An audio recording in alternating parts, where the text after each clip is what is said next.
All right, great day, everyone. This is Carlos, and I'm here with Kim McCarthy. And welcome to another edition of the Speaking Bluntly podcast. This is Carlos, and again, we have Kim, who is the editor of the Harvest and Plume magazine, as well as the Cannabis session. Kim, it's another Thursday. How are you doing today? I'm cold. You and me both. You and me both. It was 7 degrees yesterday. 7 degrees? 7. Oh my! I won't complain about my 35 degrees then. That's a nice balmy. It's our first snow of the season. It's Halloween, so happy Halloween to you. I'm not sure if you celebrate it or not, or if you give out candy. If you don't, no big deal. You know, come to think of it, we haven't had trick-or-treaters in a while. And, that could be a personal, one of those like, what's wrong with us? Or it's just a sign of the times, because I have a feeling that there are more parties. Mm-hmm. And Yeah, of course, you have to take your kid out in a sled with this stuff. Right. I always love this time of the year when they put out the warnings that be aware there's going to be THC laced candy out there passing down. Like, who's going to give that stuff away? I know. And I'm getting all of those. That's so funny. I'm getting the private messages from the people who are still in the closet, and they're laughing about it, saying, oh my gosh, can you believe this? And I'm like, no one in their right mind they'd keep it. Mm-hmm. I mean, it's too costly. You don't flip it around with another product that's regulated. Alcohol. Do you see anyone handing out bottles of booze? No. No. And they never put that warning on TV or the news or anything. Oh, be careful. You might get that thing of, rumple whatever stuff. So I know you've been working hard this past week on getting everything ready for the November edition of Harvest and Plume. Do you care to give our listeners a little bit of a preview of what to expect with this month's publication? Yes. With Harvest and Plume, I'm celebrating the harvest.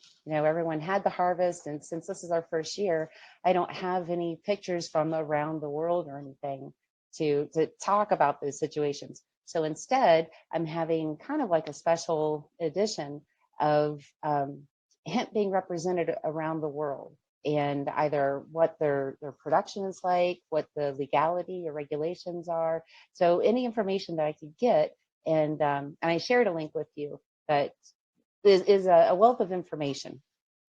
Yeah, why don't we go over that real quick? I'll go ahead and bring that up Yeah. for everyone to take a look at it and see, and you kind of map that out and specifically talk about what we're looking at here. Yeah. So this particular site, it broke the categories down into Africa, USA, Canada, Oceania, and Latin America. I think that's it. I can't see because it's too small. But, Sorry. no, that's okay. It's this is a good presentation for class. So, but ironically, they left out Asia, and Asia is one of the top producers of hemp and hemp products. So I'm in the process of finishing up all of that research. But in the meantime, um, this is a great resource because it talks about how much the economy either is worth, what they're forecasting, what they're producing. Sometimes they go into the legality and regulatory issues. Like for example, by any chance, do you know what licenses cost in Indiana to farm? I don't think they mapped out the exact cost, other than right now previously you had to go through a university, so Mm-hmm. I'm not quite certain what that's going to land at. Okay. Well, like with New Zealand, it's $500. Okay. It's 500 New Zealand or Australia, yeah, New Zealand dollars. But it talks about how, of course, having after plants test out, they're too hot, then and of course, hot differs according to country, and one of them goes up to 10%. Wow. I That's know. I think that's that's fairly Europe. significant. I think that's Europe. Probably. But and then that's where we were talking before we went live. That's when you start thinking about, or I did. Um, all Americans know who are out of the closet, at least. we all know the story of how Hearst got involved and the prohibition of marijuana and hemp and then you start thinking, but wait a minute, as I'm going through all these regulatory issues with these particular markets, they have the same stigma. So who was it? Hearst? How did that stigma just spread like a virus and then attach itself the way that it has? Right, right, right, right. It's really kind of perplexing. Yeah, the history of it's truly amazing, and there's a great book that talks about it. Jesse Ventura wrote a book, and I think it's called Manifesto. I think the Cannabis Manifesto or Marijuana Manifesto, and he breaks it down. I think in part like at that point where wood and the paper textiles really started to kind of take over, and then also with cotton is kind of what led to it. And then lo and behold, they started labeling the hemp and the cannabis that it actually goes back to, like, if you look at the word of marijuana and where it originated from, some of it's like a lot of like racial overtones. They said, oh, the slaves are out back getting the women pregnant, because they're getting high on marijuana and so forth. And, for that reason, it's just kind of carried that point. But it's interesting to think that I think it's probably like one of the first industries, if you think about government influence and being able to shut and change certain things, that literally they did with hemp, and they did it fairly quickly. Very quickly. And it's amazing how, I mean, really, it just like a virus, how a virus usually has like a hook, literally, in its form, its cellular form, molecular form, and it hooks in, it grabs, and you're just not getting it out easily. And that kind of thinking, it's how you said, uh, oh my goodness, they're all going to get pregnant out back, getting high and getting pregnant. If that's the truth, then why aren't all the in vitro clinics using marijuana? Right, You right. know, a nice cheap alternative. It's a heck of a lot cheaper than $30,000 a shot. Exactly right. But anyway, that was just a side point. That's why I was like, ooh, fun. That's my Tourette's. Yeah. My Well, thoughts come in and they go out if I don't do something. yeah, well, it was an exciting week in terms of the industry, the United States, and here in the United States, because obviously that they finally signed off on the actual USDA with the hemp rules announcement. So that was fairly exciting, and then the administration signed off on it. So I think in 2020 we're really going to see even a lot more explosion in regards to legalization efforts in certain states. So this was, overall kind of applauded, nationally. And so basically what this in regards to is that for those states that have actually written their own, hemp rules, that the federal government will review those, approve those. And for those states, I know that there's several that have decided to wait until the federal government releases their actual hemp rules, to enact those, that they can just use the federal rules. So this was a big win, I think, overall for the industry. There are a few concerns over it. I think one of them is in regards to the testing, and kind of like what you talked about earlier, as far as whenever the hemp does go hot, referring to the amount of THC in it. So there was a little bit of concern regarding that, and then also there's also a 10-year criminal history in regards to a conviction. So if you have had a conviction in 10 years, which if you think about it, that's pretty darn significant. The neat thing is that there is going to be, this is an introduction period, and they are going to be having a 60-day public comment period. So they're going to give 60 days for people on both sides, everyone to review the rules, the current rules, put a public comment period for any potential changes. So those are two things, in part, I think that we could probably agree upon, as far as, that's a pretty stiff penalty for, 10 years to go back. There's not a whole lot of other industries that penalize you going back 10 years from it. Now, the other interesting fact is that, once is fully enacted, you will then need a license to actually, grow hemp. So those are the majority of changes that I've gathered from the initial reading of it, mostly, some of the highlights from it. But I think overall, for those states that have been very hesitant about doing anything, and there's been a few governors who have actually shot down it's passed in like the House of the Senate, and I can't name a specific state. However, whenever it goes to the governor's desk, they like, well, I don't care if this passed unanimously. I'm not going to, because I'm going to wait for the federal government to do something. So again, we talk about this as being an emerging industry, emerging crop growth for our farmers. I think it's going to be 2020 is going to be kind of a breakout year, I think, for a lot of the states in terms of hemp production. I agree. What will be nice is when we can finally start threading the state and the federal information together, because that was a big thing that I got out of the articles I told you that I'm writing,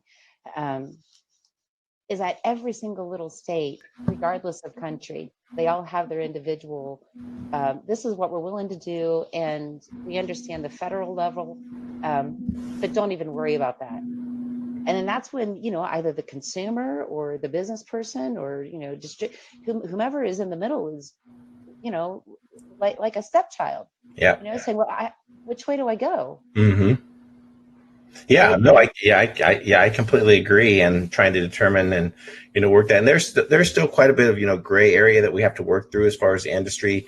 CBD being one of those where there's actually a prescription for CBD, and so that for that reason the FDA has kind of regarded it that you can't have it in any food items, but there's food items out there. They're not cracking down at this point, and they're kind of slow evolving to put out the guidelines in regards to CBD products. Now, they are supposed to be coming up with a ruling or an advisory letter. The FDA is an update. It's supposed to be this fall, so we're in November already, and so it's going to be interesting to see where exactly that falls and what's going to specifically happen. It's kind of everyone's kind of like on pins and needles, kind of waiting for the final verdict as to, okay, how's the FDA going to regulate it? Are they going to put out testing standards, best manufacturing practices? It's kind of still like the wild, wild west right now in regards to the CBD world. But, if you think about it, it comes from the hemp plant. They're able to process it. They're able to do the testing and all that kind of stuff. So I think there's some good practices I think that could be implemented. We'll just have to wait and see how far it goes. You mentioned something, and you mentioned it in another one, and I meant to say something about it. And then when you brought it up again, talking about food. And I find this very, very interesting, and especially because you have a food product. When you're talking about the FDA, I say it's really easy to try to get around some of these things, which at the same time I don't understand. And that is, for example, a cosmetic that is made out of organic fruit-based lotion. I don't know, something like that. And if you look at that, it may say ingredients like blueberry, but it has to be added as, or on the list of ingredients, it has to be listed as food coloring. And that's the source of the food coloring, which may provide additional nutritional benefits, blah, blah, blah. And that's how they circumvent. Right. Because you're not allowed to put them in, put the food in there, but it is as a color additive. So having said that, do you kind of see a loophole here? Well, and again, I think for the most part, the FDA is more concerned about health claims. That's what they're really in. And I completely get that, because I think that there were a few, and we've discussed this before, just, over the top claims in regards to CBD is the great cure all for all these things. But as far as the food ingredient, in terms of whether it's a dietary supplement or how they're referring to that, I don't think that there is, because they even went as far as saying that even with certain beauty products with having CBD in it, and they keep always referring back to the fact that, because as much as people were applauding when CBD, and I can't remember the name of the particular medicine, it starts with an E. I'm not even going to try. But anyway, long story short, they keep referring back. It's that seizure medicine. They keep referring back because it's in an approved FDA drug. Therefore, CBD falls into that drug class. So they're being very specific about it. But what doesn't kind of make sense is they're referring edibles like a lot differently than they are like CBD oil. And the topicals is a whole other thing. Any topicals are pretty much fine at this point, primarily because they're saying it's not ingested. It's a lot different, delivery. So again, I'm just anxiously waiting to see what they're going to come out and specifically state, regarding it. But I think it's at the point now, Kim, where there's so many thousands of products that are out there. It's going to be very hard for any type of government to reel that all the way back in. And so if we can get enough people out there to really support, and once they do come back, and I'm sure they'll have a comment period to really challenge it, I think that they're going to understand that the genie's already out of the bag, that this is already kind of taking over, that they're going to create a lot of uproar. So I'm hopefully they navigate through it very carefully. Yeah. That the only thing that comes out is yeah. A hope and a prayer and a yeah. Yeah, I mean, and again, I think in regards to the FDA in itself, I mean, they have so many other issues that they're facing right now, and I can imagine supposedly they have this select group that's working on it, and I participated in a webinar recently just as a listening in, and there was really no big updates. I was kind of disappointed about the webinar. It was like, it was hyped up that all the information that's coming out, and it really wasn't anything new. It was all dated material that they just kind of rehashed and went over. In fact, through the presentation, they talked about the meeting that they had back in May, and they referred to like at least 2 or 3 times, information is going to be coming in the fall. It's like, well, correct me if I'm wrong, but tomorrow's November the 1st. So that's the fall period. So where is this information?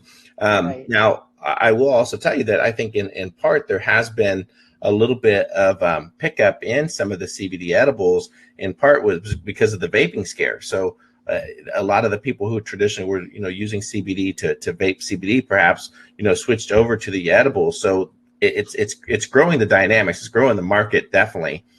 So it's just one of those things that's kind of like in the holding period.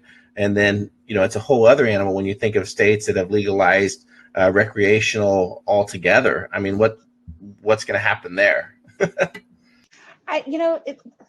That's what's interesting to see what the people want. The people want legalization, and they want and need the regulatory issue around it. So we're just kind of doing it on the local level and hoping that eventually federal will get around to it. But until then, again, just knowing what states you can go to receive what type of medical help, or just bringing product in, as I know now, bringing CBD into some countries, it's not allowed. Right. They produce it and they can send it on out, but you're not allowed to have it there. Yeah, correct. So there are just too many. It's like a mother may I with like 503 kids. Mm-hmm. It's just too many. May I don't know. May I go forward? Well, you know what? If you go up here, then we're going to circumvent around here, and we're just going to. And really, all it is a plant. It's a plant. That's what's so frustrating. The more you read about all of this, we know that we need the regulatory issues, but get beyond all that, and it's a plant. Yeah. And mm-hmm. I can't believe there is this much discussion around something God created. And if you want to get into a conservative base, I don't understand how that's not under that umbrella. But the synthetic pharmaceutical industry, they have complete run of the game. Right. And that doesn't make any sense to me. No, it doesn't at all. No. Yeah. So, and, in regards to that, the other important thing is, and this happened in certain areas where now they're actually, and I think it's kind of a good thing, but I think people have to be very aware of it. I know, for example, in certain states where now they're, in addition to the licensing part, there's actually like a county or a city sign off form, where initially they weren't so worried about where, they were just, here's your license. But then they started stepping back in to say, hey, you need to talk to your city and your council representative to ensure that they're okay with this happening. So again, I think if they come down with some, but I would much rather have the states kind of dictate as they gravitate or they navigate through this, because again, if the feds can't, I don't want that to fall under some type of federal umbrella. I advocate for the safety. I definitely want patient safety, but it'd be nice to get some consistency upon whether it's testing, whether it's labeling of the products. It'd be nice to get that consistency mapped out just to help all players, whether you're a final producer or a grower. That way you don't run the risk. I mean, it's an expensive industry to jump into at the beginning just to ensure that people, aren't facing it. Beginning, middle, and end. Yes, absolutely. Yeah, it's just, we know we need it. We're you and I, people like us in our situations, we're anxious and we're tapping our heels and come on, let's go. Let's just move forward with it. And I think that if we had more education, more honest and transparent talks about the plant, as opposed to all these issues that, in my opinion, people keep cooking up for the purpose of not addressing the plant. So let's just talk about it and let's get it all out there. Understanding, listen, we had 100 years of prohibition and we had some little stuff going on before that. But in general, let's kind of move beyond this. Yeah. We need to, we keep getting stuck in these little incremental steps. Mm-hmm. And instead, we need to just say, okay, it's on the table. Now let's deal with it. Yep, absolutely. And they keep trying to dissect it and segregate it from other issues. And in my opinion, that's what's creating all these really big issues. Mm-hmm. Mm-hmm. Yeah, it's an exciting time for the industry. I get contacted at least once a week for somebody wanting to get into the hemp. Like, hey, I have land. This is something I want to do, and for that reason, I think that that this isn't like professional advice, but just some practice and things, some things for people to be mindful. But in most of the states that we operate in, there's usually some type of a hemp council or some organization that works with universities. So I recommend before anyone jumps into it, blindly and without getting the education piece, the dynamics behind the financial in regards to the regulations, is to spend some time and get some knowledge. Attend one of these hemp conferences. They're happening, throughout the U.S. Attend those. Learn about it before you start, breaking out the money to start. I read a recent article where it was talking about this first harvest that a lot of farmers were having a lot of difficulty, and then financially it kind of went down that same path. It's like, well, that's one of the precautions, is that it's exciting time and people do see potentially the financial benefit, but at the same time, do your homework, do the research, get involved with some of the organizations that are helping the farmers. I think that could be very significant, because there are people out there, individuals who want to see this industry grow, kind of like what the work that you do with Harvest and Plume, to help people, to educate them so that they can navigate through this industry and do so in a careful manner, and be successful.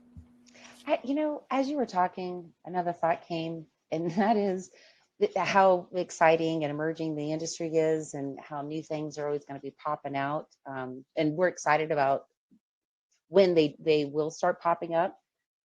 I bet you there's going to be a type of remediation group out here in Boulder, and I know that there are other places, but here in Boulder, they have the Meet the Bleat. And so they have a goat crew come in, and they're fenced in, and they just eat all the stuff, and then they move them on to another area, and all the noxious weeds and all that stuff that you really only need pesticides to get rid of. You are right, Mary Jane. Education is key. Yeah, Mary Jane is a rock star. Mary Jane, we will have you on soon. Mary Jane is one of the top advocates in Canada, Kim, and she's done some podcasts with me before. So Mary Jane, we need to have you back on soon. Hi, nice to meet you, Mary Jane. But I bet you, kind of like Meet the Bleat, there's going to be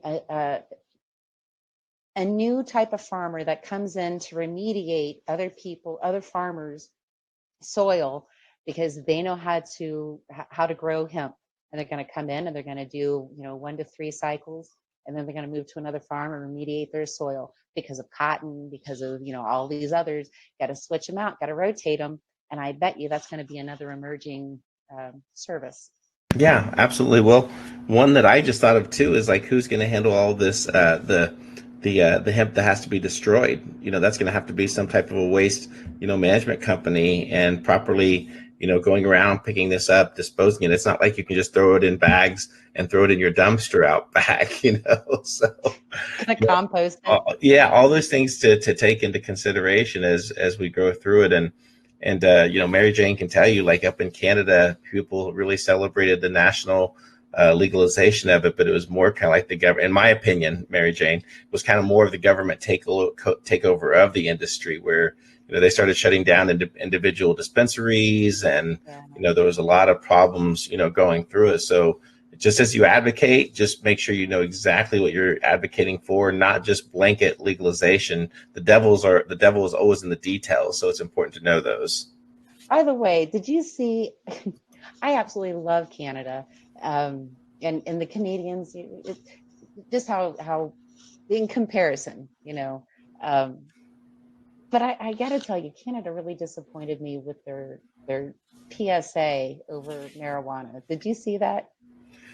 I posted it on the Cannabis sessions. I did not, but I mean, Canada in most part, like where you saw like a lot of investors moved north, and they were so focused on just the grow capacity, versus the quality. They were so into like these massive farms, and bigger doesn't necessarily mean better. And so now we're discovering that some of the larger investment groups are actually pulling money off the table a little bit, because they are a little bit disappointed in some of the revenue that's not happening. And you take a look at some of these larger corporations that have like overseas, international operations and so forth, and they're running these huge deficits. They're not profitable. They're in debt, and they're bleeding through this money. So it's just one of those industries that you have to navigate through carefully. But you alluded to something else. Go ahead and share what I didn't catch that, but if you want to discuss it, please.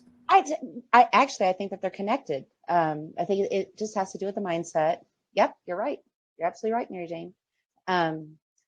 So there's this approved government PSA, and it starts off with this really creepy alien fetus that's talking on a screen to these two kids. And I don't know, the kid is holding, it looks like like a canister, like a spray can canister, but I think it's supposed to be a joint or something. I don't know. But anyway, so this green alien fetus starts, don't do this while you're pregnant. And then it goes on, and there's like some flying crow. Like, it's very psychedelic. I think it's geared to kids. Oh, wow. Okay. But I love Canada, but when I posted that on the Cannabis sessions, I said, "Oh, Canada, how you disappoint me." Oh, gosh.